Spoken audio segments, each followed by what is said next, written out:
Hello, everyone, and welcome back. It's another episode of the Fearless and Fabulous podcast. I am your host and creator, Melanie Robinson. This is the space where we are empowering women to thrive no matter their age or their size. And I've got another amazing pageant queen with me today. And I want you all to meet Ms. New Jersey for America Strong. This is Courtney Rice. Hi, Courtney. Hi, how are you? I'm fabulous, of course. I'm so glad That's you can join me. I'm so excited to be here. Well, we need to know a bit about you, Courtney. So, what's some things that our listeners should know about who Courtney is? So, a little bit about me. Of course, I was born and raised in New Jersey. I grew up in Egg Harbor Township, which is 15 minutes outside of Atlantic City.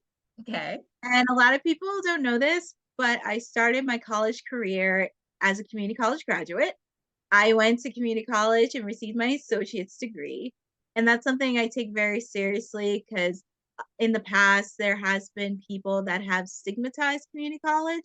So Mm. I take that very seriously to let people know the benefits and advantages for community college. And also it helped supported me when I transferred to my 4 year school where I was able to do it at ease. That's wonderful. I have taught at a few community colleges, and I can definitely attest to how important community college is for an education because let's face it, not everyone is ready for a 4 year college right out of high school. Sometimes people have to take some time off and go to work first, or maybe they need some extra background in their uh, academic endeavors before they go to a 4 year university. So, what was it? First of all, what did you get your degree in? What's your associate's in? So I originally got my associate's degree in performing arts because I went to performing arts high school, but then I had to think long term I wanted to do. So I figured performing arts was not the long term career goal I wanted to do. So it was in my final year of community college where I took a public speaking course. And my professor at that time was mentioning communications as a major. So I thought that was an interesting major to do. And he said, you have two options to go. It was either Rowan University or Temple. And I ended up going with Rowan because that was in state. So, and also Rowan has a reputation of being one of the best communication majors in New Jersey. So I was able to go to Rowan University where I Awesome. got both my bachelor's and my master's degrees in communication studies and public relations. Awesome. Congratulations on Thank that. you. I know that getting a graduate degree is no joke. I have a master's degree myself, and it's an endeavor for sure. But once you're done, it's just like, yes, I made it. And that's something no one can ever take away from you. So, what is it that you are doing with your communications degrees? So right now I work in the field of PR. I originally wanted to do healthcare where I worked in a few internships. I did healthcare PR in a few agencies, but I figured that wasn't the job for me. So I actually switched over to hospitality PR, which does take a focus on the luxury hotels, food and beverage, wine and spirits, travel, and it was very fascinating to me because my dad used to work at a kitchen for many years. So I did have Mm. an understanding of where food actually came from.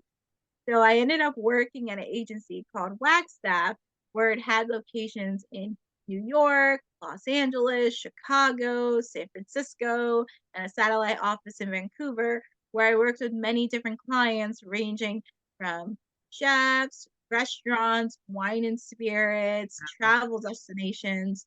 And it was nice working as a PR coordinator because other than doing like the admin stuff where I handled the agendas and the to-do list and also handling the calendar invites. I also had a chance to tap into drafting press releases.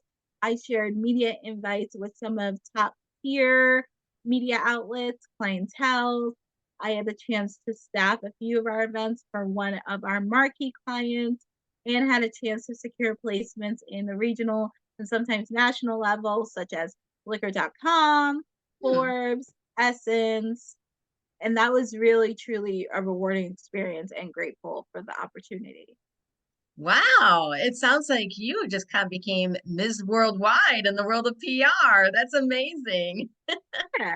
Yeah, and it's really great because there's so much to learn about it, and I feel like there's always a trend happening in the world of PR. So I feel like one of the things that I'm learning is making sure keeping up to date with everything that's what's going on in the world, what's trending, what's being talked about. So it's always making sure to keep tabs on everything that's happening. Well, I'm sure that your experience in PR and your background in communications were those things that inspired you to join a pageant, or how did that come about? How did you get involved in your pageant system? So this is an interesting story because a lot of people won't believe it, but 15 years ago, I competed in a pageant where my first pageant was Miss New Jersey Teen USA. Okay. I was literally in culture shock because being 17 at that time, like I had no idea what to expect from pageantry. I just kind of looked, I was watching the Miss Universe pageant at that time and I was being curious. I said, I just want to do it. Like I just said it with no hesitation because I didn't understand like the proper way to prepare for a pageant. I just think like, oh, it looks great because I was in awe of like all the girls wearing their dresses and just Hmm. confident on stage. But I will say, being in culture shock, it was just really fascinating because I was up against girls who've been doing this since they were in diapers. Mm. And then the next pageant I did, I actually did Miss Atlantic County, which was under one of the Miss America systems near me. So those are my two pageants. And even though I didn't place at that time, I there were many life lessons that I learned Yeah. going into pageantry, and also in the back of my mind, I kept thinking, well, I just thought like maybe it's not for me. The window's closed, and I kept saying, well, I'll just focus on my career, my life, and I'll just focus on couple years. Fast forward later, now me being 32 years old, I actually stumbled upon this pageant 2 years ago when I Hmm. saw my friend Danielle compete for Miss New Jersey for America Strong. And we were already friends before we did this, but we reconnected again through pageantry. And of course, I saw her compete. And of course, she went through the process. She did evening wear, swimsuit, on stage question. And I kind of knew the minute she answered her on stage question, I was like, yeah, she's going to win. And it turns out she did win. But the thing I love about this system, so going back a little bit on this system, so our system is under the Mrs. America system, which a lot of people don't know. It's one of the oldest pageant systems that focuses on married women. Okay. In 2019, they installed a Miss division where it gives women like me who are single, divorced, widowed, even single mothers an opportunity to compete in pageantry while give back to their community. And it was really nice to see Danielle not only compete and enjoy the glamour, but she was also giving back to her community because Right. part of her platform focused on children literacy, which actually worked well because she's a seventh grade English teacher. So that actually worked well. And just seeing Right. her do all these amazing things, I was like, wow, she's really doing it. And then when 2023 came along, because they were looking for delegates for pageants, I was kind of looking through, I saying, do I not want to do this? Do I want to do this? Do I not want to do this? I don't even know what I should. And then I said to myself, I'm going to do this. I'm not going to back out of this. I'm just going to do it. I'm going to go straight forward. Let's go. So for me, I had to think of a platform. And then in the back of my mind, during the prep, and I kept saying to myself, why am I doing this? And then I had to figure out my why on why Yeah. I was doing it. So of course, my platform, Operation Sparkle, takes a background on something that's very personal for me. I tackle not just the food part, but also administration and equity, which is very, very important. And I'm so grateful to be working with the Community Food Bank of New Jersey, which is my Wonderful. partner organization that focuses on those areas. And it's just really nice to give back and serve to my community, especially leading up to the pageant. It was really great to do. And also having a pageant coach was beneficial for me because she really prepped me, especially when it came to interview with the judges and what kind of questions they were going to ask me, and also walking in 5-inch heels and swimsuit and evening wear and just learning the different wardrobes. So it's always a bonus when you have a pageant coach that supports you throughout your journey. Oh, absolutely. Yeah. That's so exciting. I love hearing that you had this beginning journey like years ago. You did a couple of pageants, you just kind of let that dream fall aside for a while, and then you found this new system. That's a very similar story to myself. I did a pageant when I was 19, and it was a local level of the Miss America system. And then I met my first husband and got married, and I just let pageants go because I didn't know about anything else. My knowledge of pageants was very limited. And it wasn't until I turned 50 that I learned about a local pageant in California where I lived that had a level for women who were 50 and over. And I thought, you know what? Why not? And so it's a testament to you that you decided this is something I really want to do. And you found a system that aligned with your values and your wanting to give back to your community. So why don't you can you tell us a little more about Operation Sparkle? Like, what are the types of things that you've done to help bring more things to the food bank and to get women products that they need? So, a few things that I've done throughout my platform. The first thing I did was I actually created my own little project called Operation Barbie, which was in conjunction with the Barbie movie that was happening. And I created that's in support of menstruation equity because I did not know there was a crisis in New Jersey. I knew about it, Mm, but I didn't realize it was that big of a deal because I sat in one of the webinars the Community Food Bank of New Jersey hosted. And when they showed me stats of the period poverty that was happening, it was really it was really an eye opener for me. mm, And I was just blown away by some of the stats. And also in addition recently where our governor last August actually signed a bill where it is required for all public schools to provide free menstruation products. So that yes. was a huge, yeah, that was a huge bonus for New Jersey. So that is something that I'm working with closely. Since my reign is almost up in May, that is something I'm definitely taking initiative moving forward after my reign is over. So Operation Barbie is one. And the other one I actually did, I recently hosted a holiday drag brunch last December where, Yes. yes, it was really fun. It was the first time I ever did it.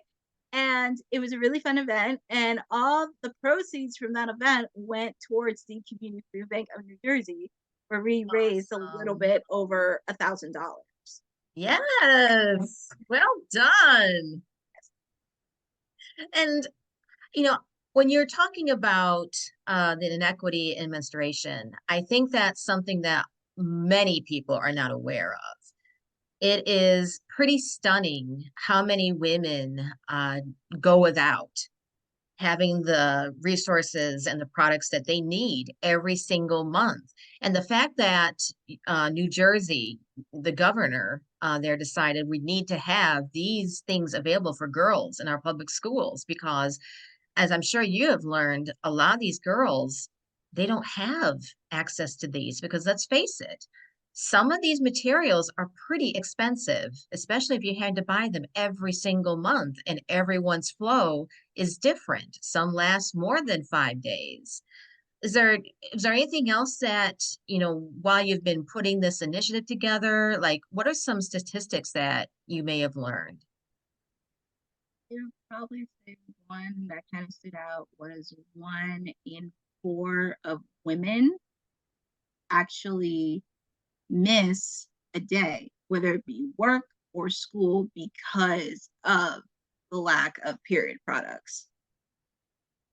And that's That was stunning. really an eye opener because when I saw that stat of a lot of women missing, or people who are just affected by the cycle, whether they miss work, they miss school, or they miss their activities, that's really an eye opener to see. And also, some people don't understand the hygiene part of it. And Mhm. also, I was very surprised because I did not know the food bank also took those donations as well. And when I talked to people about that, they said the same thing. They were like, I did not know that they took those products in. And I would imagine most people wouldn't think of that because when you think of a food bank, you're thinking food. You're not thinking about hygiene products. And I think about the fact your statistic of 1 in 4 women miss a day of work. Not every job offers sick time or sick pay. For a lot of women, they are just missing that day pay because they can't go to work because they don't have what they need to get to work. Uh, what do you think more states can do to, try and close this gap? Was there something that you learned with the governor signing this bill? Do you think there's something that women in every state can do to help with this? I would probably say call your local legislator because I know there are some states that don't have those kind of laws, but I would definitely reach out to them. Number one, I would really recommend reaching out to any food banks that accept donations Mm, and also any women centers because one of the things that I wanted to do between now and May until my reign is up, I wanted to actually meet up with some local women shelters because a lot of them may not know about the recent bill that happened. So right. it's really awesome for me to educate them on the importance of the hygiene and also reaching out to local schools as well because I'm not gonna make assumptions, but a lot of times some people aren't aware of the new bill that's happening. Hmm. So it's always very important to keep everything in tabs. But usually I would be like, call your local legislator, reach out to your food bank that does accept donations, also reaching out to women's shelters as well to really start a drive and also seeing like it's an important problem and also making sure that you have updated stats so at least they know this is not something that you're saying like this is really serious. I think that's great advice because it's something that anybody can do. It doesn't you don't have to have a pageant title to do this. And everyday people can take upon themselves and, help out a large segment of our population. Just be able to go to school and do the activities and to live the way they deserve to live. So let me go ahead and switch gears on you a little bit, Courtney. You said that your reign is coming to a close. What have you learned about yourself during your time as Miss New Jersey for America Strong? What have you learned about yourself? What I learned about me is I actually had the chance to use my voice for the greater good and also just being myself, Hmm. where even though I had the chance to look fabulous, but also at the same time being taken seriously because Hmm. I'm not a person that comes in with my tiara and sash and ways like I'm here to work. I'm here to make a difference and I'm here to share my story on how I got into pageantry. So for me, it has been a wonderful journey where I got to tap into a few things of myself, my resilience, my determination, and also doing things I didn't think I would be able to do and also continue that as well. And I didn't mention this earlier, but talking about my drag brunch, one of the goals I had for me, and even after my reign is over, I would like to do a food pantry specifically for the LGBTQ community in my area Oh, because wow. I noticed it's not publicized, but I know their food insecurity is a little bit higher than minorities. And I totally believe that because I have several friends who are part of the community and they will attest that it is harder to find work, especially if you are very much out as to who you are. Even today in 2024, there's employers who are less likely to hire someone who is obviously a member of the LGBTQ community. And so it doesn't surprise me that there are more people who are dealing with food insecurity. And I think that's a fabulous way to keep your legacy going, Courtney. I really applaud that. And I know your community must really appreciate you. Yeah, they do. I think because for them, they really appreciate my support, but I am gonna stick around even after my reign is over. I'm still gonna continue the work that I started on. That's amazing. So tell me, what, the name of our podcast is Fearless and Fabulous. What is a fear that you feel that you've conquered, and how did you do it? Self-doubt. Mm, Self-doubt is one thing because you always have that little voice in your head saying that you can't. But I actually flipped the switch and I did it anyway, regardless of what the outside noise was talking about. It was that fear of self-doubt that just run away because I said, you know what? This is what I'm going to do. I'm going to keep going. And I don't care what the outside world thinks because I'm doing this in support, not just of my platform, but I'm doing this in support of my community. that's awesome. Because I think it's important that people realize that even if you have a pageant title, that voice still lives there. You just have Yes. to learn how to turn down the volume of that voice and just say, nope, not today. I'm going to keep doing what I need to do because your why is so important. But it's a little scary to step out of your comfort zone, to step out of your box. But you and I are similar where, if that voice is telling me, oh, but what if this happens? And what if they Yep. say no? And what if, what if, what if? The what if is just the fear talking. That's all it is. And I'm really happy to hear that you learned how to turn down that voice when it starts piping up and just move past it. So, what do you do to make yourself feel fabulous then? What's something that you do just for yourself that makes you feel the most special? Ooh. Um, it's a lot to choose from what makes me feel fabulous. So another fun fact about me is I am a boy band lover. I'm a lover of all boy bands, and it does make me happy considering my favorite boy band actually reunited during my reign, which is a bonus. Which one is it? And sing. Ah, in sync. Yes. So it was nice to see them because I knew it was going to happen. I just did not know when exactly. And it's Mhm. just so surreal reuniting during my reign because I'm like, how many queens get to experience this opportunity? So you saw them in concert then? No, I didn't get to see them when I was a kid because I was too young to go to concerts at that time. So Okay. it was really hard to see them. But now I'm very grateful to see them in live. I think recently I met 3 out of 5 recently in person. Wait a minute. What? Okay. Who'd you meet? Who'd you meet? I met Chris Kirkpatrick, Joey Fatone, Oh my goodness. and my boy band crush, Lance Bass. He is my Ah, ultimate. He's Lance my first. He's my Bass. boy band crush. That's amazing. That's amazing that you got to, meet these people who you've been following for so long and just a big part of your life. How about what do you do for self-care? What's something that makes you feel good if you're having a hard day?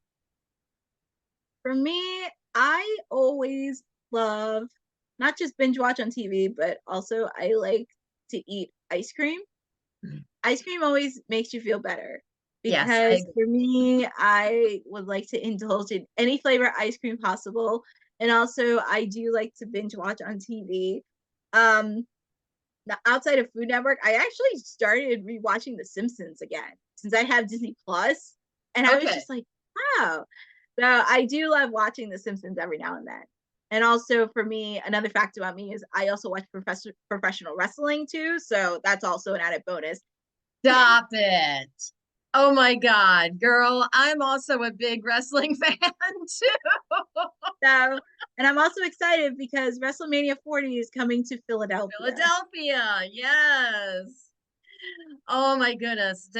Did we just become best friends? This is Yes. wild. Well, this is such a treat, Courtney. What advice would you give someone who is looking to join a pageant? maybe someone, who is maybe in her 30s, hasn't really done one before, maybe, what would you tell her if she's thinking about it? I would definitely say always remember your why. Definitely make sure to research what pageant are you doing. That's always Hmm. really important to make sure their mission and also the categories, make sure it aligns with you. That's what Absolutely. I always make sure it's aligned with. And also just do it. Yeah. If you find a pageant that you love and that aligns with your vision and your platform, just do it. Amen to that. You have nothing to lose. You'll only gain something, especially if you research the system, talk to some women who are in the system, get a feel for it. You'll know when you've made the right choice. That's what I have Yeah, found. absolutely. Well, Courtney, I appreciate you taking the time to talk with us today and to share your why, your platform. If people want to get in touch with you, where can they find you? What's some socials they can get you at? So the socials they can follow me of is on Instagram. It could be at Miss New Jersey America Strong, where they can follow the remaining months of my reign, where they can take a look back on some of the things I've done in the past couple months. You can also follow me at Courtney NJ11, which is my personal Instagram, where they can follow me after the pageant. And also, they can follow at New Jersey America Pageant on Instagram if they want to check out all the latest information that's happening in the Awesome. pageant system. And also, we're getting ready for our 2024 pageant. But if anybody lives in New Jersey, we are getting ready. We are looking for contestants for our 2025 pageant. Wonderful. Well, congratulations to you. And it sounds like it's been a wonderful year and you've been an exemplary queen. And I'm sure they're very proud of you in New Jersey. And I hope you and I will be able to meet in person someday. Yeah, absolutely. I would love to meet you in person. Yay! Well, thanks again. And thank you all for joining us for this episode of the Fearless and Fabulous podcast. Please be sure to keep checking back this space, like, comment, and subscribe. And please check out the social media handles that I leave with all of our guests, giving them a follow, letting them know how they impacted you goes a long, long way. Thanks again, Courtney, and we'll see you all